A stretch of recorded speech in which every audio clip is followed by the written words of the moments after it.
In death, she's become larger than life. Thousands of visitors each year flock to the Sicilian Catacombs just to catch a glimpse of her tiny body. How was she preserved so perfectly, and does she really blink her eyes? Hey y'all, I'm Christina and you're listening to History and Hearsay. You guys loved this episode right here that I did on the girl in the glass coffin, and I got some requests to do this story. So now, 7 months later, I'm gonna go ahead and talk about it. So let's get right into it. Nearly 100 years after her death, Rosalia has changed very little. Still sealed inside her tiny glass coffin, Rosalia sleeps, her little head poking out above a faded silk blanket. Tufts of blonde hair still flowing down her cheeks, and a silk bow is still tied firmly around her head. The only sign that time has passed is an oxidizing amulet of the Virgin Mary, which rests atop Rosalia's blanket. It's so faded that it's almost unrecognizable. To many, she truly looks as though she's only sleeping, which has raised many questions over the years as to whether or not she is even real, or was she replaced with a very realistic wax replica. And many of the visitors to the catacombs claim they have even seen her blinking, leading those with a paranormal persuasion to believe that her spirit has lingered behind with her body, who blinks forever, almost as a way of communicating with the world of the living.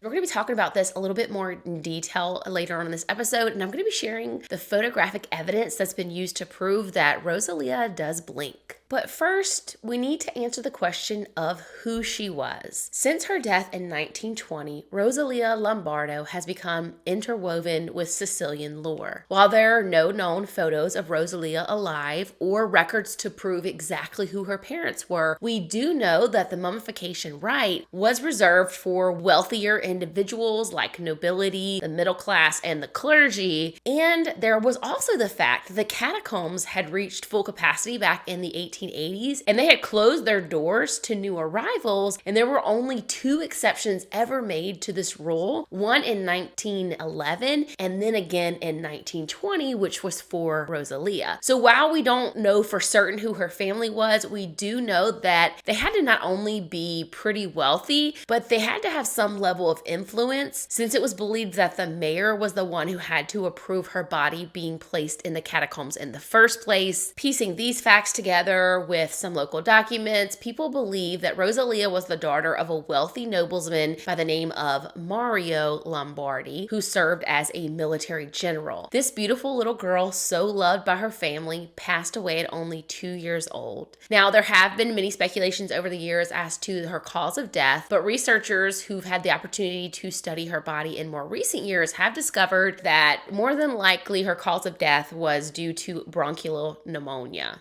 Local lore tells a story of a father so grief-stricken that he enlisted the very best of the best to embalm her, thus preserving her memory or her body forever. Embalmer Alfredo Salafia was chosen for the job. He was a skilled taxidermist turned embalmer who was gaining a lot of popularity and was really sought after by many of the nobles. Alfredo had developed his own methods of embalming that remained a mystery for nearly 90 years, and many thought he had brought his methods with him to the grave. That is until 2009, when a biological anthropologist tracked down the formulation through Alfredo's living descendants, who allowed him to look through old documents belonging to Alfredo. Alfredo took notes whenever he would embalm a body, and this anthropologist was actually able to find the handwritten notes about Rosalia's actual embalming. In this note, Alfredo had detailed the unique chemical formulation that he had designed himself. And unlike typical embalming, where the internal organs are removed and the empty cavities are filled with nitron salts to completely desiccate the body, Alfredo had made a small puncture in the body and injected a mixture of formalin, zinc salts, alcohol, salicylic acid, and glycerin Each ingredient in the concoction performed a unique job. The formalin killed all of the bacteria, the glycerin ensured that the body wouldn't desiccate, and the salicylic acid wiped out any fungi in the flesh. The magic ingredient, though, was the zinc salts that petrified Rosalia's body, giving it rigidity and preventing her cheeks and nasal cavities from caving in. And this is the part of his process that allows her to still have the chubby, lifelike cheeks of a beautiful sleeping toddler. In addition to almost perfectly preserving her, Alfredo's method also gave Rosalia an almost waxy look, which caused many to begin to wonder, was she actually a real mummy? Some skeptics claimed that Rosalia's body was too perfect and that the real body must have been replaced with a very realistic wax replica.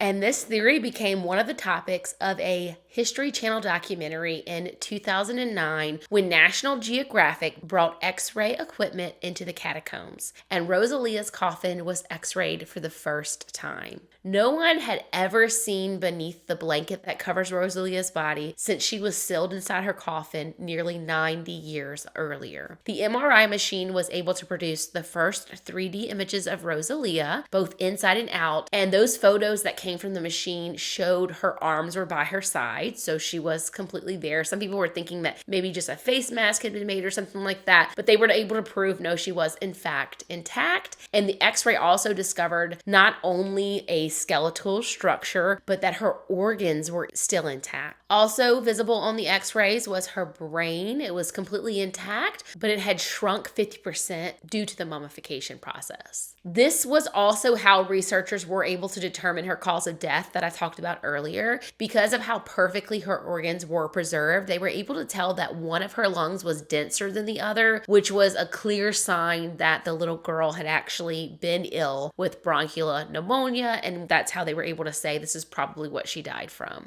Once the scientific community had been able to end the rumors about Rosalia being a wax model and not a real mummy, a new mystery arose. There started being reports of her eyes opening. And there was even photographic proof, like I promised earlier. Several time-lapse photos exist that appear to substantiate this claim, which I'm showing you guys now if you're watching the video version of this podcast. These photos show her eyes opening at least 1/8 of an inch. As I mentioned earlier, some people have taken this as a sign that her spirit has lingered with her body or that her spirit is returning at certain points. And this has made her even more infamous probably than her beautiful appearance. Thousands of visitors now flock to the catacombs for a chance at seeing this beautiful mummy blink. As you can see in the sequence of pictures, her eyes appear to eerily open and close by a fraction of an inch. Her blue eyes are intact like the rest of her body and can be seen glistening in the low lights inside the catacombs. For many years, the most scientific explanation, or guess if you will, was thought to be the temperature and humidity changes inside the catacombs, that maybe this was causing her eyelids to contract and retract. However, the catacombs curator, who is an Italian biological anthropologist,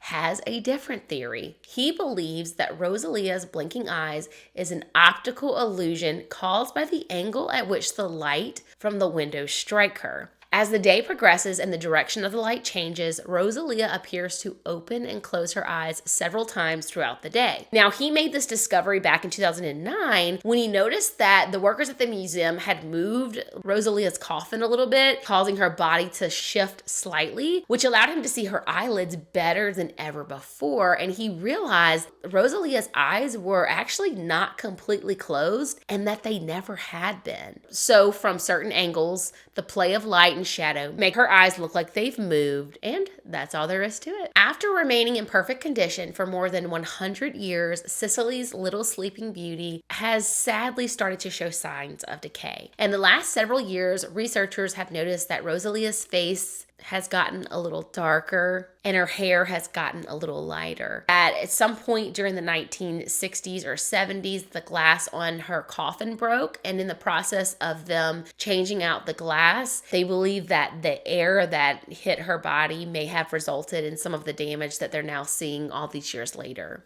In order to preserve Rosalia's remains, researchers created a new aluminum case saturated with nitrogen, and they've moved the little girl's body into a less humid place in the catacombs. This will make it possible to keep her body intact for many more years to come. At the beginning of this video, I mentioned this video that I previously did. You guys seem to really enjoy that one, and today's video was requested as a similar topic. So if you guys haven't seen that one, go check it out. Thank you so much for watching, and until next time, I'll catch you right here in the next one.